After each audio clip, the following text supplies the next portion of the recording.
Hello everyone, स्वागत है आप सभी का एक बार फिर आपके अपने channel bankers gone by career will में। जैसे कि आपको पता है आरआरबी पीओ का जो एग्जामिनेशन है वो सैटरडे एंड संडे में हमारा होने वाला है।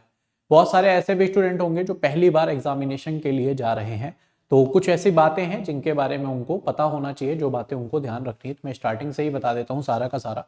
जो भी आपका रिपोर्टिंग टाइम है, जैसे मैं एक एग्जांपल लेता हूं कि आपका 8 बजे का रिपोर्टिंग टाइम है, यानी 8 बजे तक आपको एग्जामिनेशन सेंटर में कैसे भी पहुंच जाना है। बट मैं फिर भी कहूंगा कि लाइन काफ़ी लंबी लगती है, और अगर आप मोबाइल लेकर जाते हैं एंड ऑल तो उसको भी सबमिट करना पड़ता है, जिसमें डेफिनेटली टाइम लगता है। तो आप कोशिश ये करें कि जो भी आपका एग्जामिनेशन सेंटर में पहुंचने का टाइम है उससे मिनिमम आप आधे घंटे पहले तो पहुंच जाएं। और अगर आप बहुत दूर से जा रहे हैं या ऐसा लगता है आपको कि बीच में ट्रैफिक कहीं हो सकता है, तो आप कोशिश ये करें कि ऐसा टाइम लेकर चलें कि आप 1 घंटे पहले सेंटर में पहुंच जाएं।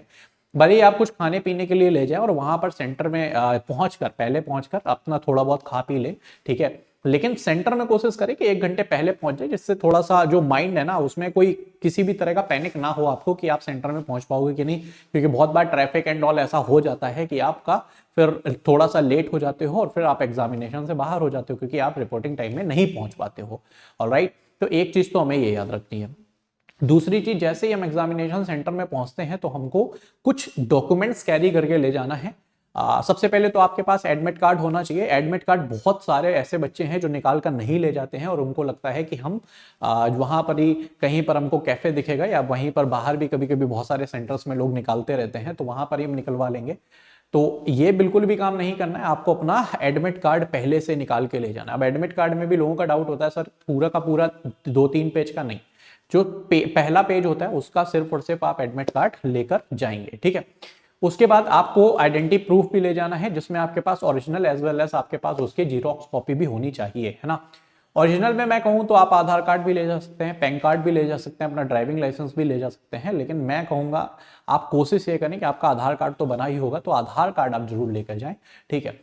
साथ में अपना नाम भी थोड़ा चेक कर लेना कि उसकी जो स्पेलिंग्स है वो उसमें कुछ मतलब डिफरेंस तो नहीं है कि आपका नाम कुछ है और उसमें मान लीजिए मेरा नाम शुभम है, SHUBHAM, बट मेरा जो आधार कार्ड है उसमें SUBHAM लिखा है। अगर ऐसा है तो मुझे एग्जाम देने वैसे भी नहीं मिलेगा। तो आप ऐसा ही आइडेंटिटी प्रूफ लेकर जाएं जिसमें आपकी सेम स्पेलिंग होनी चाहिए, ठीक है। उसके बाद उसकी एक फोटोकॉपी मैंने बता दी। उसके बाद आप 3 फोटो अपनी लेकर जाएंगे और वही फोटो आपको लेके जानी है जो आपके उसमें एडमिट कार्ड में लगी हुई है। आप कोशिश करें वही फोटो आपको लेकर जानी है। और अगर आपके पास 2 या 3 ही फोटो हैं ऐसी, तो आप उसकी कुछ और कॉपीज भी निकलवा लीजिए, क्योंकि मेंस के एग्जामिनेशन में भी आपको आगे काम आएगी, आगे चल के भी और काम आ सकती है। तो ये आप मेक श्योर करें कि आपके पास उसकी ज्यादा से ज्यादा कॉपीज होनी चाहिए, ठीक है। तो ये 3 चीजें हैं जो आपको एग्जामिनेशन सेंटर में जाने पर आपकी जो चेक होती हैं, ये 3 चीजें आपके पास होनी चाहिए। उसके बाद जैसे ही आप एग्जामिनेशन सेंटर में पहुंचते हैं, तो जब आप अंदर इंटर करते हैं तो आपका मोबाइल भी अलाउ नहीं होता है, आपका बैग एंड ऑल भी अलाउ नहीं होता है। तो अगर आप पहले पहुंच जाते हैं तो उसकी भी लाइन लगती है, बैग सबमिट करना होता है, मोबाइल सबमिट करना होता है। तो अगर आप घर घर में किसी के साथ गए हैं तो आप उनको दे दीजिए। नहीं, अगर आप अकेले ही गए हैं तो फिर कोशिश ये करनी है थोड़ा पहले पहुंचेंगे तो वहां पर लाइन लाइन लंबी होती है, तो हमें ज़्यादा पैनिक ना हो और हम आराम आराम से उसको सबमिट कर पाएँ, ठीक है। तो ये भी आपको थोड़ा सा याद रखना है कि ये सब चीज़ें अलाउ नहीं रहेंगी। कोशिश ये करें कि वॉच पहनकर ना जाएं, ठीक है। वॉच एंड ऑल सारा कुछ आपका उतरवा लिया जाता है।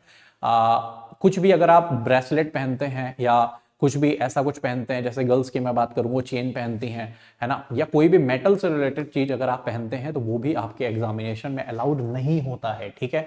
तो वो भी ऐसी कोई भी चीज आपको पहनकर नहीं जानी है, बिल्कुल हीरो बन के नहीं जाना है, ठीक है ना।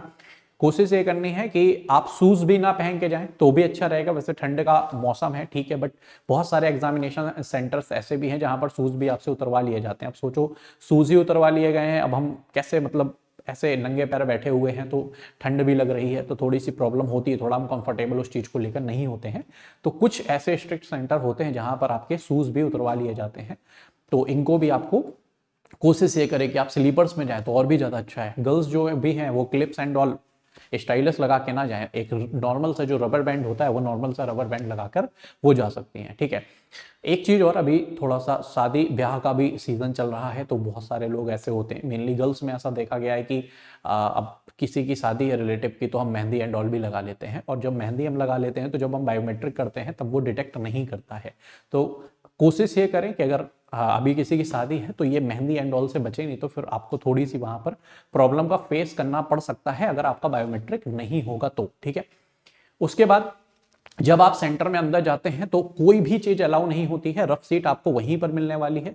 आप सिर्फ और सिर्फ एक पेन लेकर जा रहे हैं, दैट्स इट, पेन लेकर जाना है और कुछ भी लेकर नहीं जाना है। अगर आपको बॉटल भी पानी की लेकर जानी है तो आप कोशिश ये करें कि ट्रांसपेरेंट बॉटल ही लेकर जानी है। जैसे आप बिस्लरी की बोतल लेकर जा रहे हैं तो जो बिस्लरी का कवर है उसको आप हटा दीजिए और फिर उस बोतल को आप वहां पर ले जा सकते हैं। कोई रंग बिरंगी जो बॉटल्स हैं जो नई नई आती हैं उस तरह की कोई भी बॉटल आप नहीं ले जा सकते हैं जो ट्रांसपेरेंट ना हो। ठीक है, उसके बाद जब भी आप कोशिश ये करते हैं कि पहले पहुंच जाते हैं, जब आप पहले पहुंच जाते हैं तो अपने सबसे पहले अपने माउस को जरूर चेक कर लें, क्योंकि बहुत ऐसी कंप्लेंट्स आई हैं कि जब हम सर माउस को चला रहे होते हैं तो वो अच्छे से स्क्रॉल डाउन भी नहीं करता है, वो अच्छे से काम नहीं कर रहा होता है। तो आप अपने माउस को बहुत प्रॉपर तरीके से बहुत अच्छे से चेक कर लें, और अगर आपको लग रहा है कि माउस में कैसी भी कोई भी दिक्कत है तो आप उस माउस को तुरंत का तुरंत चेंज करवा लें। ऐसा नहीं है कि एग्जामिनेशन में बीच में अगर आपको प्रॉब्लम होती है तो वो माउस नहीं चेंज करेंगे, माउस वो बिल्कुल चेंज कर देंगे। बट आप ये सोचिए कि जब एग्जाम ही चल रहा है, आपने बोला कि माउस चेंज करना है, उसके बाद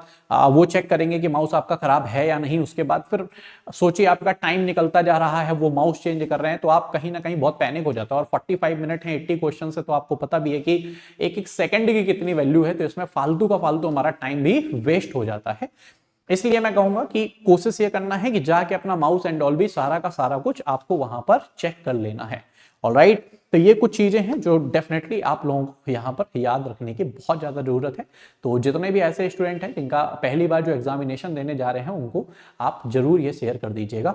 और साथ में जो आपका एग्जामिनेशन है, जो भी आपका रिपोर्टिंग टाइम है, रिपोर्टिंग टाइम से ठीक 1 घंटे बाद आपका एग्जाम स्टार्ट हो जाता है। ठीक है, तो 1 घंटा जो है वो आपको इसीलिए ही दिया जाता है।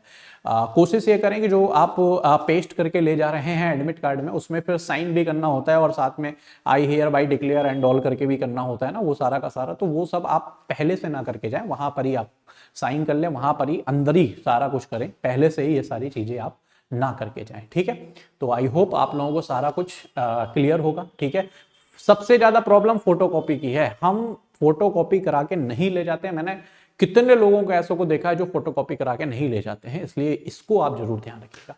So thank you so much, all the best, जय हिंद।